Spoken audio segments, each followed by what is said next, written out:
Hello and welcome to, I guess, the 6th or 7th Idle Banter. Today we are having one of our more usual free-form, just talk about anything discussions. Although we are starting off talking about police vehicles. And can I just begin by saying, America, I still think, and I think this is a topic that's been discussed on a lot of car shows. Top Gear and the Grand Tour now have definitely talked about it, but I think America has one of the, well, at least used to have one of the best police vehicles, because they had those Crown Vics, those Ford Crown Vics with the big V8, and it sounded amazing. When you saw the police come by in one of those, you were like, yes, that is a man on a mission. Yeah. And now you see them in the Ford Explorers or those stupid little Dodge Charger that's not a Hellcat. You see them in the SXT Charger or the Challenger, and you're like, that's a bit sad. Yeah, that is a cry for help. We never had those. We did have some cool police cars. We used to have Sierra Cozzies back when they were new. We had Volvo 850Rs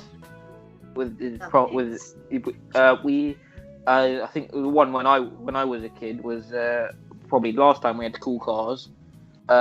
Gen 3 and I think Evo 8s, 9s and 10s as rapid highway pursuit vehicles. And those are the only cool cars we had in the UK. But for a general vehicle, you guys had a V8 and we had 1.6 litre Astra diesel. And the thing is, look, these cars become cheap afterwards. £500 in the UK gets you a Vauxhall Astra. $500 in America used to get you a Crown Vic. I think they've shot up now, from what I hear. They've gone back up again. It's not like the Astra diesel was very expensive to begin with. So £500 for a Vauxhall is like, yeah, okay. It's just a Vauxhall. Now, I kind of agree and disagree. I think we had some great police cars. The cars themselves were kind of boring, really, but I like the new ones. We have the Chargers here, and when they're done up, especially our sheriff's department, when they're done up in the black with the gold livery on it and stuff, they do look really nice. Don't you guys have different liveries for different states? We have different liveries for different cities. We have different liveries for different jurisdictions and little towns. In the UK, it's whatever base colour the car comes in with that high visibility jacket graphic on the side. I think you guys know what I mean, right? Yeah, the little checkered, high vis checkered, Yeah. So it's either a grey or white car with that on the side and police lights on the top. Here in Ohio, our state highway patrol, their cars are silver and gold, and they're silver with the gold liveries on them, and they have the Chargers. Now it's not your Hellcat engine or nothing, but man, I've had a few fly by. I mean, just screaming to get somewhere, and it still sounds good, man, and it looks good. They look good. Now, like our city police, they're mostly, like you said, the Ford Explorer, stuff like that. And the highway patrol here has some of them are done up in Suburbans, and the Suburbans are cool. They're not made to run you down. They're just made to, either block your way, or they carry all the tools they need when they get there. And those are neat because you don't think of a Suburban in a police kind of, chase, but when you see one, you're like, it's cool. And then you realize they have something when they're built with all the bull bars and stuff on them, that if that thing decides to slam into you to push you off the road, there ain't a lot you're going to do about it. It is like seasons 1 and 2 of Top Gear. Jeremy had the Porsche 944 with that like sheet metal ram thing on the front of it. It is you get shoved completely out of the way when that thing comes by. Arriving in the Alfa Romeo, Cody. I know, dude. In the Fiat struck Alfa Romeo, it is Cody finally joining. Now on that note, I do like our cruisers and stuff here we have in different things. I actually like them better than Crown Vics. I do miss that roar of the V8 when they took off though. But if I have to give credit for some of the coolest police cars in the world, it has to go to Dubai. You don't know what you're going to get pulled over in Dubai. It could be a Lamborghini. It could be a Ferrari. That sucker might pull you over in a Bugatti. And then they go, well, we got to wait for another cruiser to come pick you up. You know, and it's like... And then they come by like an SLS AMG or an Aventador, and you're like, oh, just stick me in the passenger seat. I'll enjoy myself. Like, wow. You know? I will make myself do something illegal just to get a free ride in a Dubai police vehicle. Yeah. Bugatti or Lambo or SLS AMG or Ferrari, anything. Italy had a couple of Gallardos. I think they're replacing with Hurricanes now. But yeah, weren't they using that as like a heart transplant vehicle once? Yeah. Yeah. Yeah, I think. Well, let's be honest. Italy, it's either that or it's a Fiat Panda. That's true. Yeah. Well, God forbid they show up in a Punto. I can't remember which country. One country had a Ferrari 250 short wheelbase back in the 60s. Yeah. I can't remember which country though had one of those as a police car. Somewhere in Europe. I live in that country back in the 60s. Only had one or two. And there is something to be said that, okay, if you're that kind of a criminal, let's say, let's say you rob a bank. I don't know. Let's go all 19 and 30s with this. You just knock something off. You're ready to run. Well, you run out and jump in something semi-cool, okay?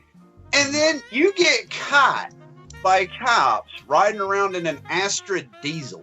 It's like, how bad are you that you got caught by that? You don't get caught. Have any of you guys heard the story of 40 RA? It's a Lotus Carlton that was nicked from someone's driveway. And that car, or at least those Lotus Carltons with that plate, went on and ram raided lots of shops in the UK. And it became famous TV car. It became famous. I think the actual 40 RA was found somewhere in a river not too long ago. Because it's a gang car, so obviously once you're done with it, you crash into a river, move on to the next one. Yeah. But I think they ram raided a shop about, a few hundred yards away from a police station. Them in what they probably had Rover Metros couldn't keep. They were out before the Rover Metros arrived at the shop. Can we just talk about the fact that they ram raided a shop that was a few hundred yards away from a police station? How were they expecting to not get caught? They didn't. They didn't. No offense they got out. to this police force, but how thick do you have to be? Seriously. They probably did. The cars at the time, they had 80 miles an hour. Like, these were crap little cars. Basically, it was the next generation Mini. Except it was a Mini made in the 80s by a cut-price British Leyland. So it wasn't going to be a good police car. And I think that at that point they started bringing the Cosworths and the Sierra Cosworth and stuff. Well, Finally something good. Yeah. The criminals think I it's not think a they bad bought. idea. I think they had a Capri as well. I really want to see. I really hope that they have a Sierra Cosworth in a police livery, so sitting in the museum somewhere. I know in the museum they have a Mark IV Escort XR4 in police spec, which I think you guys got as a Mercure or something. Yeah. So, which no one can say properly. yeah, I can't. Could I say Ford? But yeah. But the cool thing in America, our police cars are called interceptors. I mean, how cool is that? I mean, you know, and then if you go to a junkyard or you go to, buy one of these, it says in the engine, interceptor. Now, what that means is it's made to run cooler. They usually had oversized radiators and stuff like that, and water pumps to keep them cool. But buy a car and you get to go, I want the one that has interceptor on it. It just... Yeah. When I was not too long ago, so probably a few years ago, back when anything automotive was interesting to me. We went to a fair. They had a police car on display, and they let me sit in it. And I asked the police officer, anything special done to this car to catch people? And he said, no. We literally have this screen that makes it heavier, and it was a 1-liter Ford Focus. Oh God. He did go on to tell me. He did go on to tell me a little bit about the. I think there was a little bit of upgrades on the Evos they had, but so. That's so sad. That's so sad. Because in the UK, we have our normal police cars are all right. We have cool police cars occasionally, but our normal, like we had an RS. I think in the British police force had a Ford RS 200. Ooh. But anything other than those cool high-speed vehicles are rubbish. We have police BMW i3s. Okay, wait, no, that's pretty good though, because let's say you are trying to evade the police and they're trying to catch you in a BMW i3. Just keep driving. Eventually, it's gonna run out of electricity, and then they're gonna have to plan their stop too. Yeah. Yeah. That's only if you're ram raiding an 80s Mini Metro. I'm sure by anything else you would have outrun them by then. Oh yeah. Yeah. I was watching a YouTuber, and where they live, the police drive the Priuses.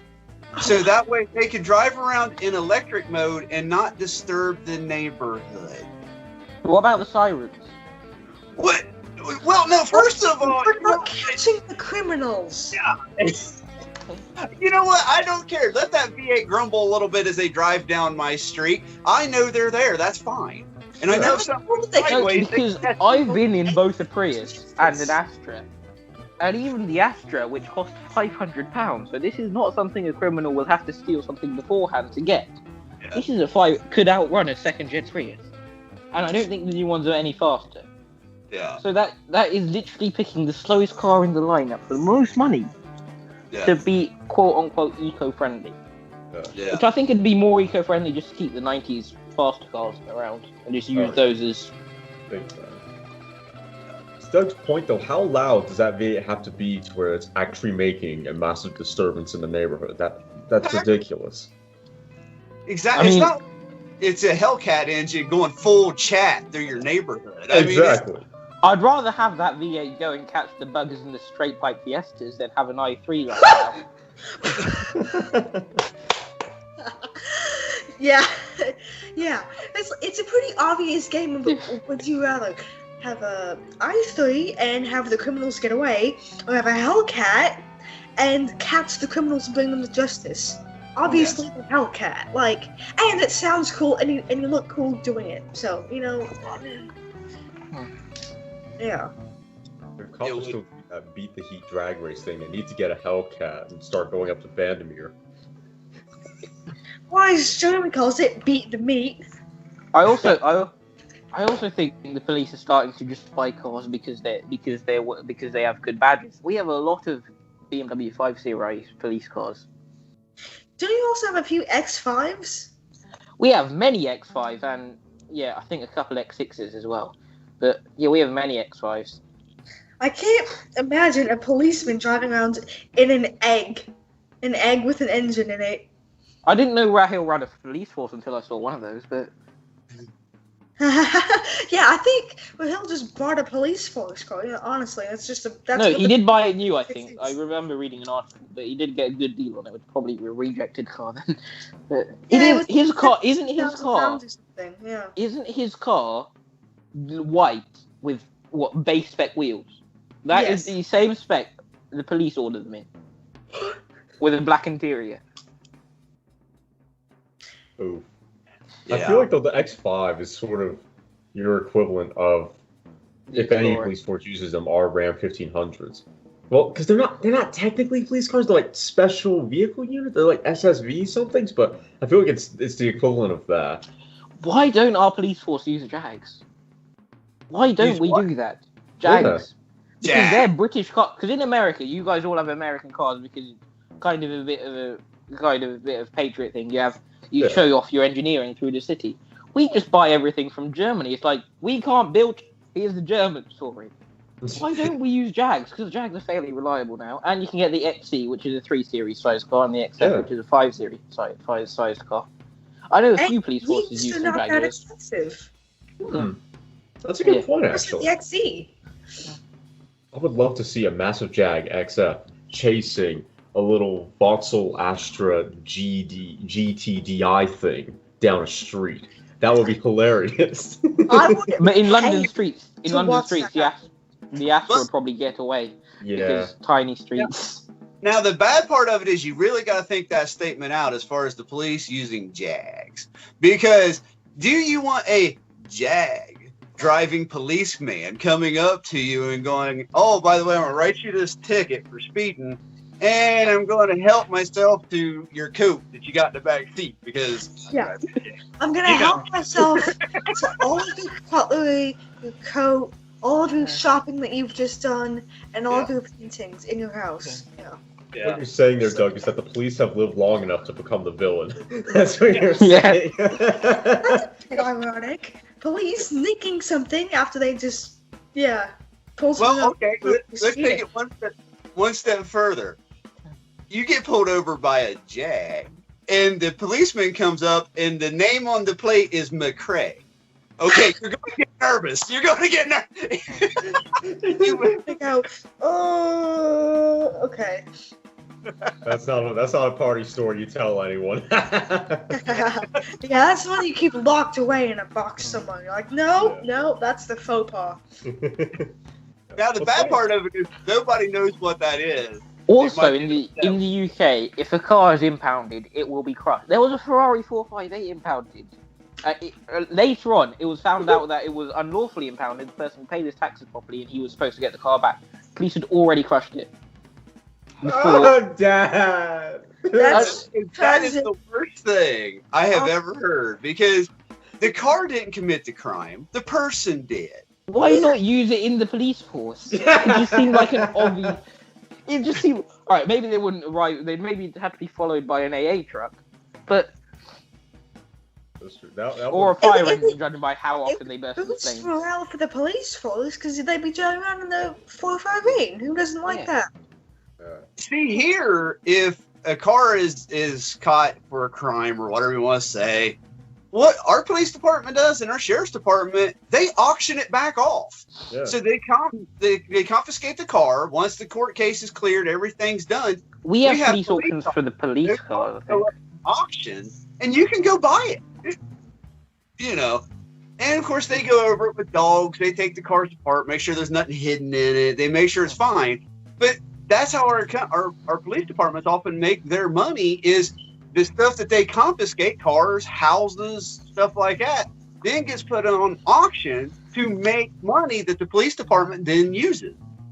And to me, that's just wasting money for Britain. Okay, well, we're going to take this confiscated car, and instead of reselling it to make money back for the police department, they crush it. Do you remember that episode where Clarkson got shot up while he was driving an Evo, a white Evo 7? That car had to be destroyed because it was seized by the police. It was either going to be driven through that yard, shot up, or it was going to be crushed. And I think they crushed it anyway afterwards. They did, because it wasn't shot up enough or something, in that episode. No, they crushed... No, not that crushing. Like, I think after that episode, they took it to a yard, broke it down, and... Because... Crushed again? Oh. Yeah. I don't think that one made it to a museum. I know the Hilux made it to a museum. Clarkson's block of Citroen is in a museum. That's like I found down the cliff. I found the pile. Cody seems quite. Cody's face. Huh? As soon as lockdown ends, I'm going to all these museums and I'll send all of you pictures of them because I really want to see these cars. Yes. Yay! You know what I'm gonna do? Whenever lockdown ends, I'm going back to England and I'm gonna go and see those in the museum. Can you ship the Jag with? Can we take the Jag? The Jag won't make it all the way there. Hell no. The Jag can barely even. Well, I wouldn't. No, but we'll have enough spare parts to nurse it back. we have yards full of them. I'll just have to bring my mechanic with me. No, my granddad worked on a Jaguar E-Type once, I think, because he used to be a mechanic back then. So he worked on lots of things. He told me he'd driven one once. So. That's crazy. I found out in Canada that if they confiscate a house for whatever reason, let's say somebody's selling drugs, and they, when they got arrested, their house has to be destroyed. They literally level it because it was involved in a crime. The house wasn't involved in a crime. The people that lived in the house was involved in crime. What happens if it's an apartment? What are you doing? What happens if it's an apartment? One apartment or inside an apartment block? Oh, God forbid. Right? And you're missing an opportunity to make money. Why don't the police then auction that house and keep the money from the auction to re-put into their police department? You're missing a great opportunity for silliness, if you ask me. Just silly. I mean, you can gut the house and then just refurnish it, whatever, to get all the drugs out. You don't have to destroy it. You don't have to level it. No. That's completely unnecessary. And we have technology. You can check the walls. Heck, you can run a dog. You can let drug dogs in the house and check it. You can let technology look for things. I mean, I can't remember which South American country, but there was a South American country had hundreds of drug dealer cars because in that area, particular area, one guy, lots of cars. They had all of them, and they were deciding when to auction and crush them. In the end, they bulldozed them. They forced a display. So that the Porsche 911 turbos, Aston Martins, kind of. It's just. I want to cry. Sad. Luckily, I've never found a video of this with classic cars. Luckily, I haven't seen one of those yet. Well, that will be a natural day of mourning if you did. I'm going to go to their house and punch them in the face. It wouldn't be a day of mourning. It would be a day. Jag, and no one will mind because I've got a Jag. And Layla's be careful, a day of reckoning. Be careful. That might be the first crushed classic car if you do that. Oh, cock. Yeah. Getting back to the cops becoming the villains, though, that reminds me of when I was reading an article about how in Detroit, you know how we've seen a lot of cars where they get their wheels nicked and then they're on bricks. Well, what the cops will do is we can't find that. What was it? Something like we can't find the person who stole the car and hit the wheels or whatever, but for a price, we'll put the car back together again. So it was a really corrupt system. So at the very least there. They didn't need Jags to become the villains. It already went downhill there. Yeah. That's just bullying. Yeah.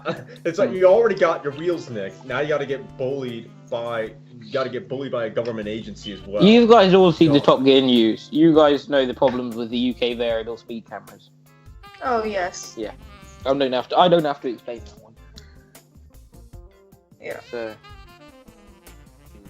see, I feel bad for people in England because they have to deal with all this, corrupt speed camera stuff. Speed cameras are fine. It's the fact that police can change them at any time. That's the problem. Speed cameras themselves, I don't think they're a great idea for car enthusiasts, but I think to keep the average person in check on a certain speed, it's a fine technology if you just set a hard limit. Do not give the police force the right to change it at any time because they will be using it at some point. Oh yeah. Yeah. Yeah, that's unfair. Yeah. And also, yeah. If only they had an infinity limit. Go as fast as you want. Cody missed my rant on smart motorways. Just give it the beat. Cody missed my rant on smart motorways, so. Oh yes, he did an extremely long rant last weekend about motorways and the hard shoulder. Lack thereof. Lack of a hard shoulder now. I can join you with that one. No shoulders are bullcrap. Those are stupid. Yeah. Unfortunately, in America, there's a lot of highways now that they're building, and they're making them with no shoulder. And I'm like, okay, so what if I have a flat?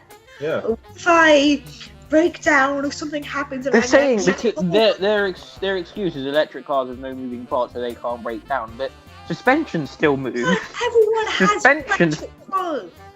I don't have electric even getting past that. What's the most common thing that makes you stop on the hard shoulder? It's not an engine failure. It's a flat tire. It's still a rubber. Are still subject to occasionally. Worst part is not occasionally. My Prius has had more flat tires than any. We've replaced the same tire 3 times without not due to wear because it's been run over. Yeah. Yeah, the You're first not thing impervious. is electric cars go wrong. You could be going down the road and all of a sudden, and there's no clutch. You can't coast them. You can't coast And them. the other thing is, let's face it, what are electric cars known for? Catching fire. Yeah. You're going down the road, everything's fine. Now you're being cremated in your car. That reminds me of something I found out on the UK theory. On the UK theory test, if your car is on fire in a tunnel but still drivable, you are supposed to gun it out at full speed and then stop and get out afterwards. Which I know sounds stupid, but the problem was in Switzerland there was a fire which the truck driver stopped and the entire tunnel caught fire and everyone in there died. So now you have to gun it out the fire. Fire. Was And I that wanted not- and I What happened? I mean, I'm was sorry. it made of wood? No. I don't get fire. Because what happened? They pumped more air in for some reason. I don't know why, and that just anyway. I don't want anyone's car to catch fire, but damn, wouldn't it look cool just having a burning Voxlaster fire out of a tunnel, handbrake turn, guy nails out. No, yeah. Feel bad for the person. A Tesla on fire coming out of No, a because you couldn't get out in a Tesla because the power source is what's burning. Oh, that's true. You would just be getting electrified is what would be happening. Just be But burning what car would look cool? Yeah, a burning Voxlaster estate, gunning it out of a tunnel, on fire with a whole back incarcerated. That would look amazing. First of all, I don't want to be in a car on fire. I've had enough iffy situations in cars. Being on fire is not one of them I want to do. But if you're don't try going this at home, kids. yeah. Because the problem is, if you stop in a do tunnel, you're I stuck mean- with the smoke. If you stop in a tunnel, all the cars behind you that stop, their engines cut out because there's no oxygen, and everyone dies of asphyxiation. So you're supposed to go out of a tunnel to save everyone's lives. Which sounds like a superhero plot, but isn't in this case. So kill yourself to save other people. No, because if you stop, your entire car gets engulfed because the flames catch up. It's literally a race of you speeding down so the flames stay at the back of the car.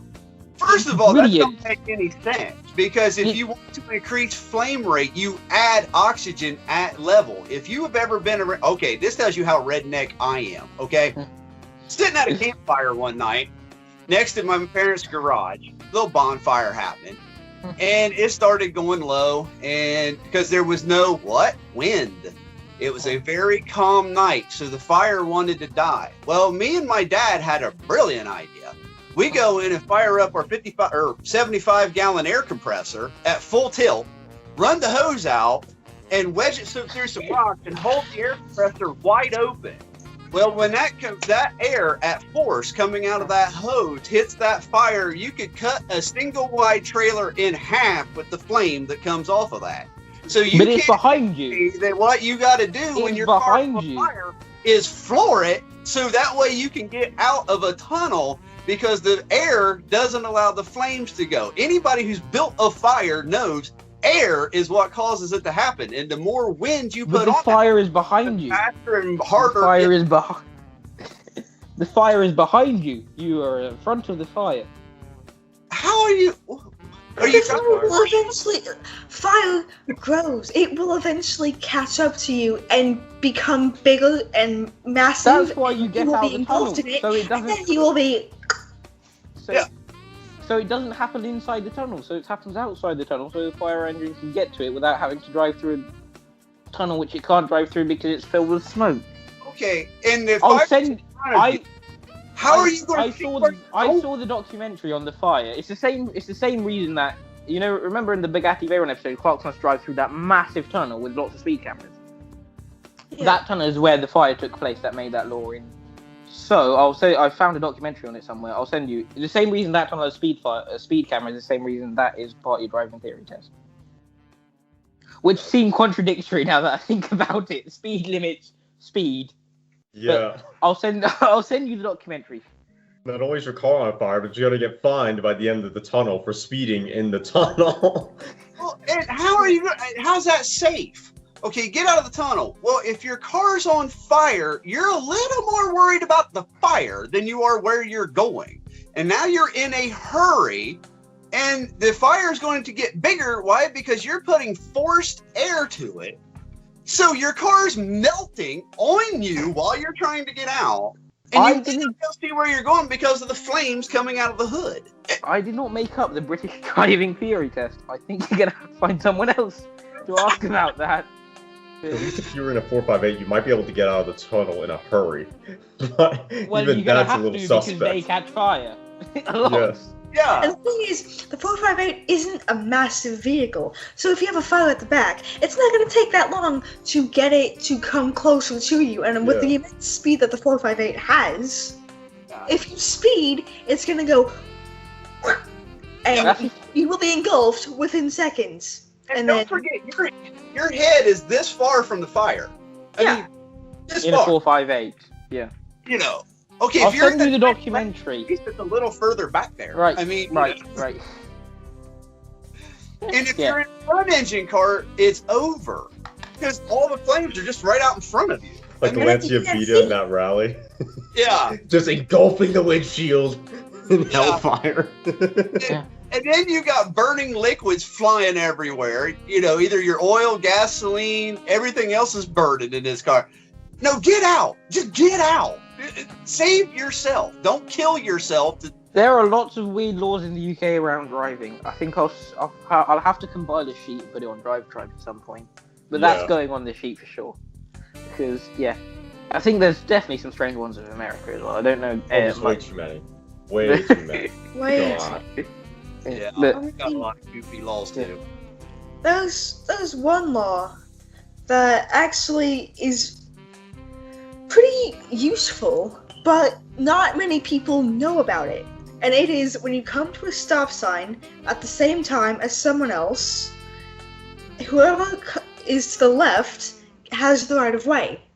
So, but no, the issue is no one knows that. Yeah. So when you come to the stop sign, I've been in this situation many times. When you come to the stop sign, another guy comes at the same time, and you're to the left, so you get to go.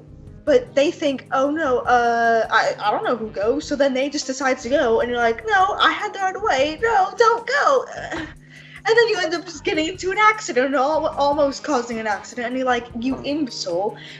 Learn how to effing drive. You know what Hammond proved when he crashed the Rimac? You can't stop, drop and roll a burning car. You can't do that. Now, Leela, the funny part about what you just said is, I've known that law my whole life. But here's what happens. I love when you come to a four-way stop with four other people at the same time. Well, everybody's to everybody's left. It's just a circle. They kind of all go and you're like,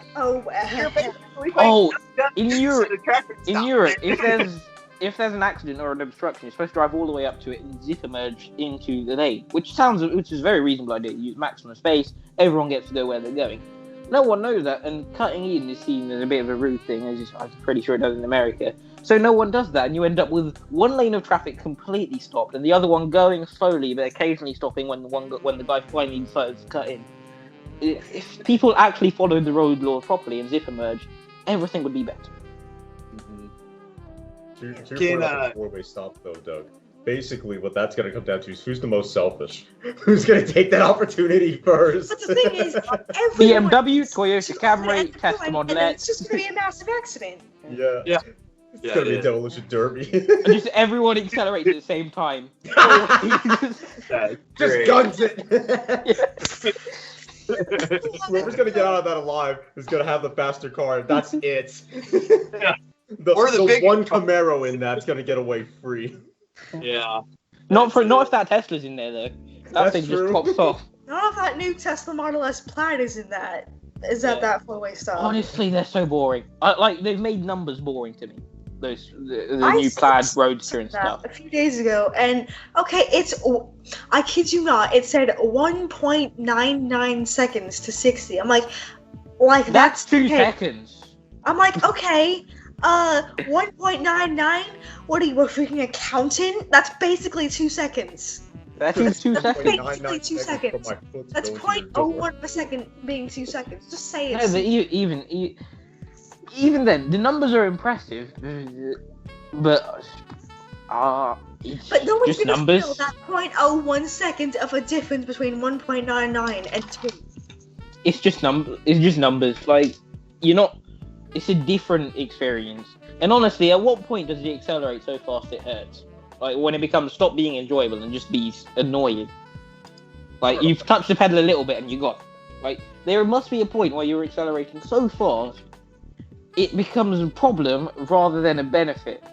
And because you don't have that sense of noise and everything, because really you want to feel acceleration. You don't just want to have it as a number, unless you're all about those bragging rights.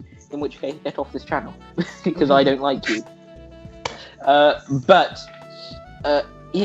At what point does it become picky? Because you don't get the noise that you used to get with 0 to 60 times, with quick 0 to 60 times. You don't get the stupid amount of noise the engine's making, so you don't get that full feel with it. That's what I say. Like I've been in a Nissan Leaf, and it's not quick 0 to 60 time, but it's better than the rubbish I normally go to school in and back.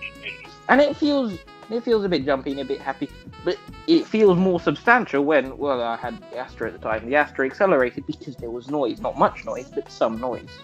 Yeah. You don't get that. And can I jump back to something real quick on that?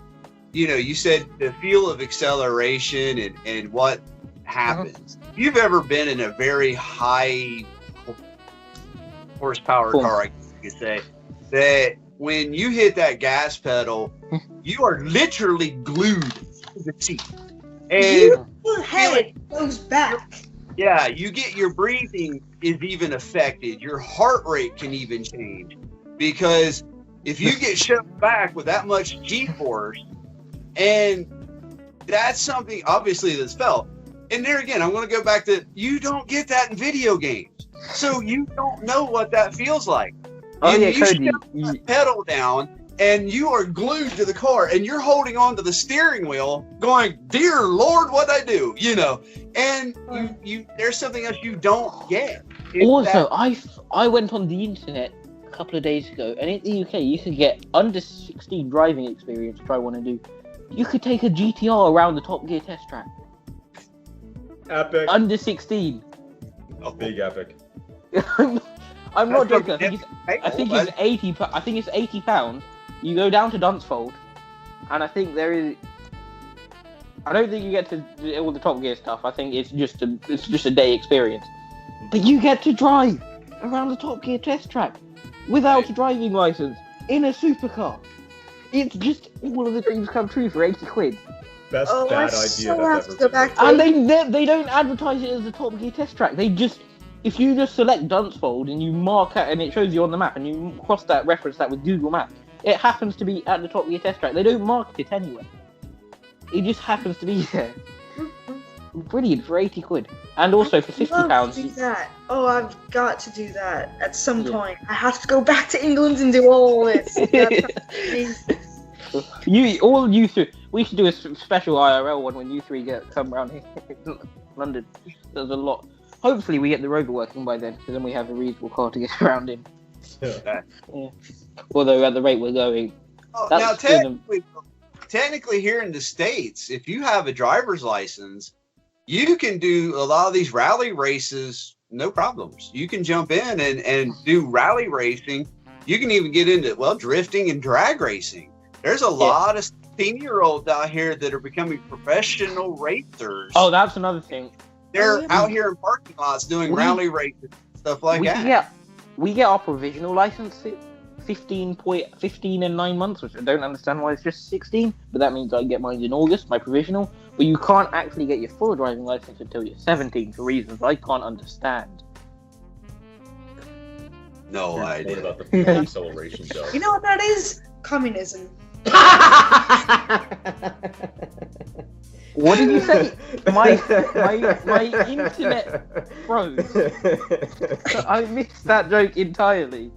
It's communism. It's communism. It's not though. It's not even that. It's not even that. It's not, but that was a good one. Also, equivalent for GR Yaris number 2, we're not getting the new BRZ at all.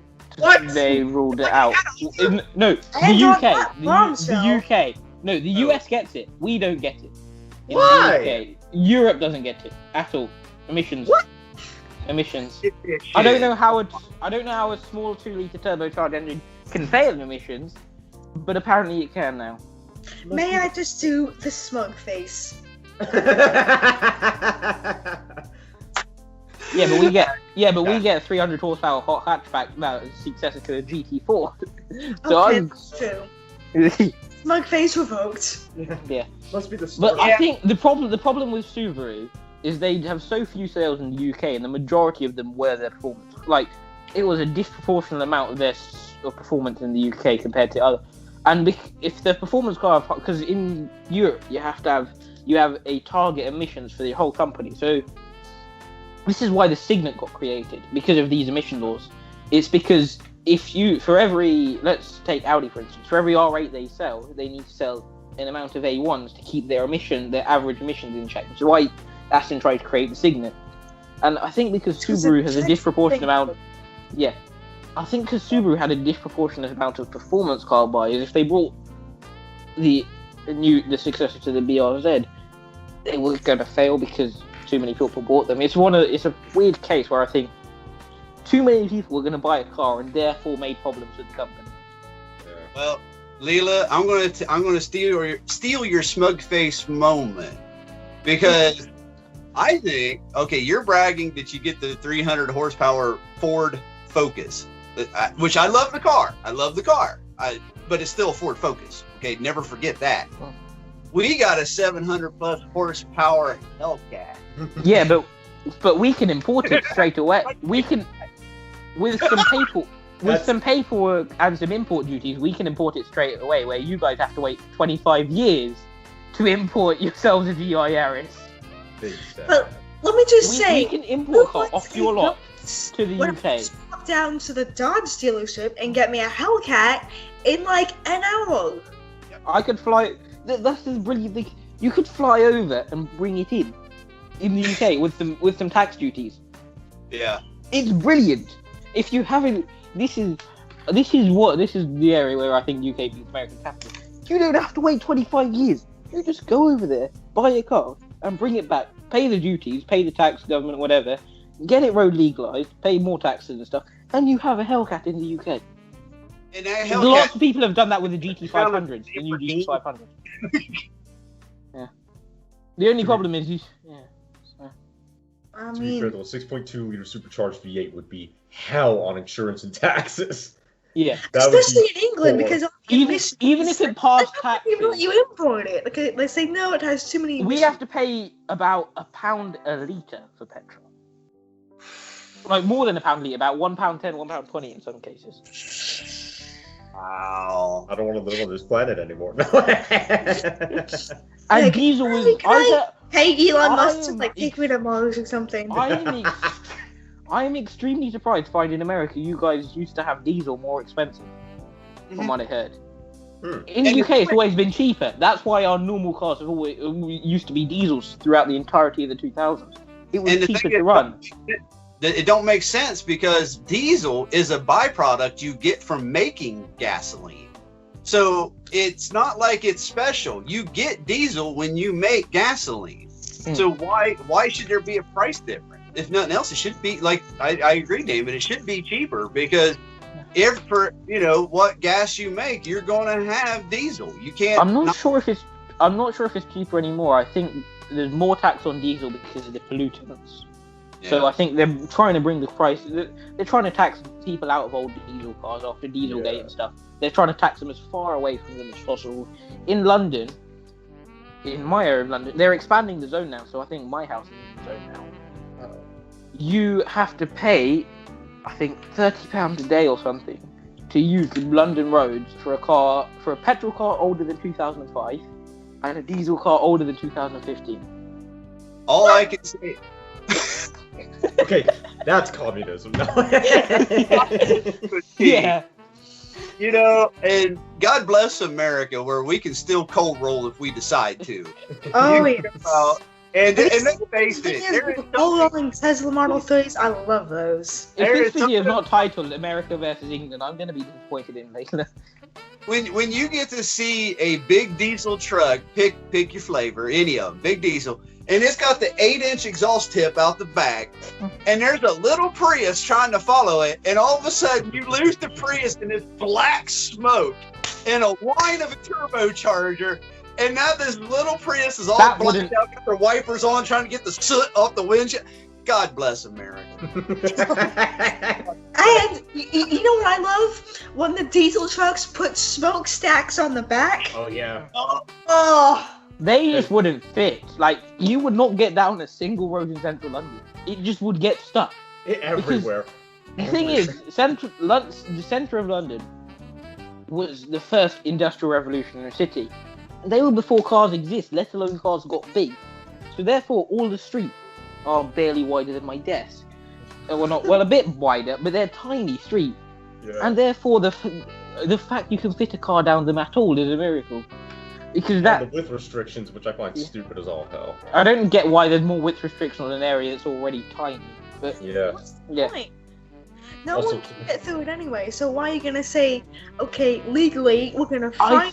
I think it's because some people there is on-street parking. Because not everyone can have a driveway in the UK. A lot of people park on the street, so the width restriction is to make sure you can fit down the entire street while the cars park to the sides. Why don't they just make the street wider and then they wouldn't have any issues? Because then you'd have to widen. Yes, exactly. You'd have to widen the entirety of London. Yeah, and that's never gonna happen. Yeah. It's not a small city, and they can. Well, it wasn't small at the time, and then industrialization happened. Yeah.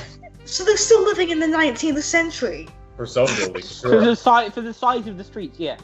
Yeah. Well, so what you're saying is, in London, you don't want a crew cab long bed dually as your main vehicle of transportation. There's a reason Ford only bring the Ranger here, not the F-150.